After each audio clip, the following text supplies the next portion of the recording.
Welcome students, कक्षा 6 और 7 की गणित प्रवाह कार्य पुस्तिका में आकलन नंबर 7 को इस वीडियो में हल करने वाले हैं। यहाँ पर इससे पहले की जो 5-6 कार्यपत्रक में अपने गुणज और गुणनखंड के बारे में समझ विकसित की है, उसके आधार पर आपका आकलन किया जा रहा है। आप इस कार्य आकलन को पहले भरिए और उसके बाद वीडियो देखिए कि आपके कितने सवालों के उत्तर सही आए। आप पेंसिल से भरिए और कोई गड़बड़ हो गई तो उसका सुधार कर सकते हैं। निम्नलिखित में से 15 का गुणज है, तो यानी 15 के पहाड़े में क्या आता है? 8 आता है, 12 आता है, 20 आता है या 30 आता है, तो 30 आता है। 30 के ऊपर राइट लगा देंगे। कोष्टक के अंदर मैंने जैसे चिन्ह लगाए हैं वैसे ही आपको लगाने हैं। इस कोष्टक से बाहर चिन्ह नहीं जाना चाहिए क्योंकि ये ओसीआर का नियम है। निम्नलिखित में से 12 का कोई एक गुणनखंड, यानी 12 के अंदर किसका भाग जाता है? 4 का, 7 का, 9 का या 11 का? 4 का जाता है, 4 पर राइट लगा देंगे। 48 किस संख्या का गुणज है, यानी 48 किसके पहाड़े में आता है? तो 48 12 के पहाड़े में आता है, इस पर राइट लगा देंगे। निम्नलिखित संख्या में से कौन संख्या 2 से पूर्णतः विभाजित है, जिसके इकाई का अंक 0, 2, 4, 6, 8 हो? इसके इकाई का अंक 7 है, 5 है, 1 है, तो ये तीनों ही नहीं होंगे, ये हो जाएगा क्योंकि इसके इकाई का अंक क्या है? 6 है। 0, 2, 4, 6, 8 में आता है। निम्नलिखित में से कौन संख्या 5 से विभाजित हो सकती है? गोला लगाइए। तो 5 के विभाजित वाला नियम अपन पढ़ चुके हैं, जिसके अंत में 0 या 5 आए इकाई का अंक।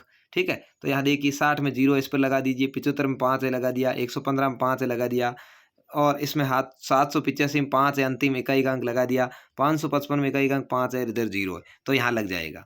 छठा है, दी गई संख्याओं के गुणज और गुणनखंड आपको लिखने हैं। गुणज मतलब पहाड़ा 32 का है तो 32, 64, 96, 128, 160, 60 का है 60, 120, 180, 240 और 300।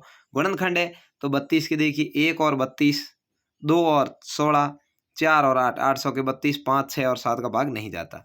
1 और 60, 60 के 2 और 30, 3 और 20, 4 और 15, 5 और 12, 6 और 10, दाए 6 के 60, 7, 8 और 9 का भाग नहीं जाता।